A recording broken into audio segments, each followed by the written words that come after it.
now, police on a pursuit of this white pickup truck you see here through North Hollywood.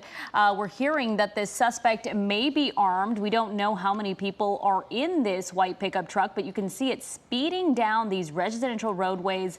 Earlier, Gio, we saw it speeding down what looked like a street filled with homes there, just whipping through intersections at this point. We're also being told that this suspect is wanted for a disturbance call, but right now, as you just see, potentially avoided something or perhaps someone there. Cars coming to a bit of a stop, turning into what looks like a parking lot. And as Leslie pointed out just a few minutes ago before we jumped on air with you to show you this pursuit, it was sort of moving at a pace before then picking up significant speed, hitting a couple of speed bumps of sorts, and now sort of taking off. This is in the North Hollywood area, and we've seen at least multiple units in pursuit, as well as the chopper. You see the lights on top of the vehicle right now, and even some things in the bed of it, though, again, still trying to figure out exactly what led up to the situation and what's going on. Yeah, at this point, we know obviously a very dangerous suspect behind the wheel, and police already know somehow have figured out that this person could be armed or is armed.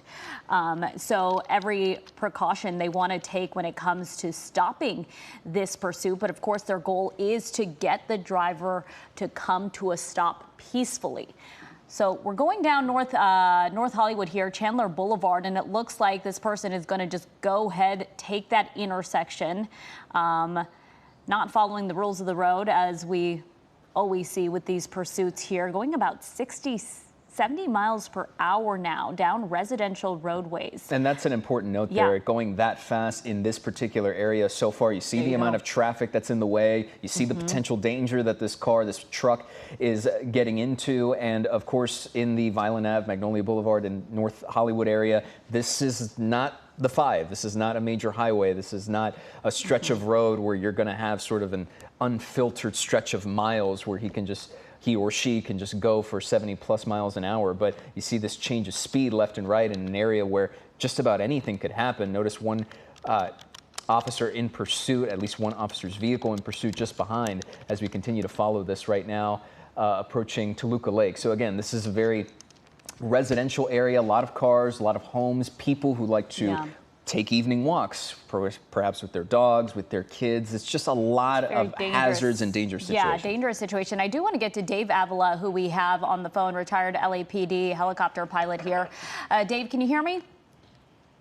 Hi, Leslie. Hello, Jill. Yes, I do have you. And this is North Hollywood. I've been told that there's definitely a weapon involved, possibly 3 suspects inside this vehicle. So, like, you have any type of pursuit is a dangerous one, but now we're talking a suspect with weapons, so that kind of alleviates things like the pit maneuver, even though it has been done. But like right now, you wouldn't want to negotiate a pit maneuver. You're just too close. Possibly a spike strip, but that's even dangerous unless you're going to Dave, you're probably watching this seconds behind, but that car just stopped. The driver just stopped. It looks like they do have their hands outside the window, both on the passenger side and the driver's side. The passenger getting out rather quickly, though, and they open the door, shut it, and now have their hands outside of the window, both the passenger and driver's side. So at this point, not sure what made this person stop, because we know that police didn't use any tactics here, or at least we didn't see it happen. Right. But at this point, they are following the commands of the officers. And you have one officer back there that's going to be giving out the orders. And what we want to do is we want to take out one suspect at a time. Right now, this is controlled, so we can go ahead and keep. We don't have to rush through it.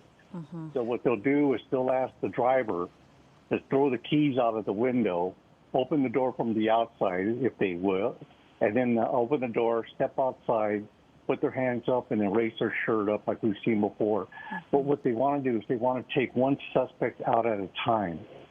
So that's what they're doing right now. They're going to get that together. But, yeah, so far from what I see, Leslie, and you're right, I was about 12 seconds behind you guys. It looks like they're not complying yet, but, they're parked right behind that Volkswagen, so it doesn't look like they got an immediate getaway. And to try and fill, don't mean to cut you off here, but to fill in this gap in terms of the delay that you have with your video and the video we're seeing live from SkyCal right now, you're right, it is parked behind that Volkswagen Beetle, looks like there in Studio City, the Toluca Lake area. You saw a little marker there on a street sign. So again, residential area, but you see at least 2 suspects. I know we mentioned there was a possibility of 3, but at the bare minimum, we do see one in the driver's side and one in the passenger side, hands out on both avenues there, and still sort of waiting this out. As you mentioned, officers are probably walking through a slow process of making sure that everything is safe, not just for them, not just for these suspects, but of course, given the fact that this is very residential, a lot of people like to walk around this area at all points of the day. We see an officer right there. It almost looks like he or she is giving commands right now, and there it is. Just as you pointed out, you're going to see that the driver of this vehicle is reaching out through the window, opening the car door slowly, and again, with both hands extended, making it a very slow, deliberate effort to step out of the vehicle, and then we sort of start working our way, walking backwards, hands interlocked over the top of the head, walking away from the vehicle and working toward a very safe end to what has been a very dangerous situation in the last few minutes since we've been keeping an eye on this. Yeah, and Dave, what they'll do. Oh, go ahead. Sorry, I just find it so interesting that this person recklessly driving through the streets of North Hollywood, evading officers, we know possibly dangerous because they, police believe they had a weapon or have a weapon, but we saw them give up rather quickly, pull to the side and start, listening to officers' commands. Do you know if officers used any tactics on this pursuit prior to this car coming to a stop? No. Okay. No, I so far I haven't received any information about a spike strip or any type of maneuver used. So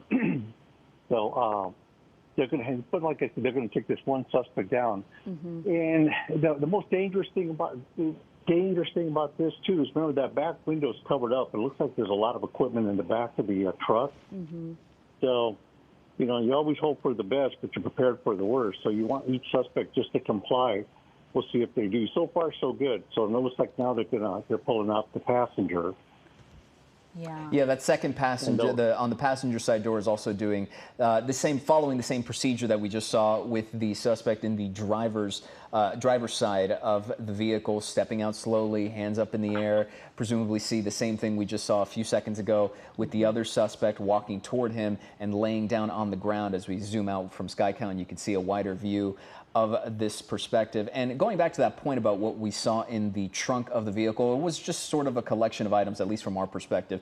To your point, there was what seemed like a storage container, a couple bags, an empty water jug of sorts, also just a collection of things right there in the back of the truck. So as we still try to figure out, of course, what prompted this entire situation, and it's worth asking as to Leslie's point earlier about what perhaps got police to get these suspects to stop, because you mentioned there's no pit maneuver. Obviously, safety is a concern. There's no spike strips, also given the fact that there was the possibility of weapons involved in this scenario. But given your experience, is there anything that you can see as a sort of perspective in terms of what got them to stop, or was this just a matter possibly of the suspects just saying, all right, it's time to just slow down and have this come to an end? Yeah, Gio, I think you just hit it on the head right now. I think that they don't have a high-speed performance vehicle. The thing's, it's a pickup truck. It's not going to be the most stablest thing on the road. And I think they just finally just gave up and just said, hey, we got the air unit overhead shoving that night sun in our eyes. We got the black and whites, a bunch from behind us. They know we have weapons. It's going to be a high priority stop. So, and then one thing about, remember, you got the helicopter overhead, and they're not just lighting up the vehicle. They're checking for, they'll go out in front, the TFO will look in and see if you could see anybody else in the cab. But it looks like there is only 2. I thought they had told me 3, but it looks like just 2. Yeah, Dave, it looks like just 2, and now police have made their way to those suspects. The suspects not moving, complying. They are not resisting, at least it doesn't seem like it. They have one in cuffs, searching his pockets right now.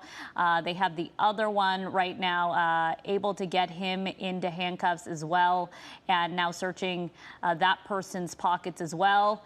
And it looks like this has come to a rather peaceful end, but it is very interesting when you see these pursuits and these drivers just so recklessly make their way down residential roadways, not worrying about other drivers and other people's safety. And, you know, Mike Rogers on our assignment desk was texting me saying that pursuit went by my mother's home and I could hear just how fast it was going.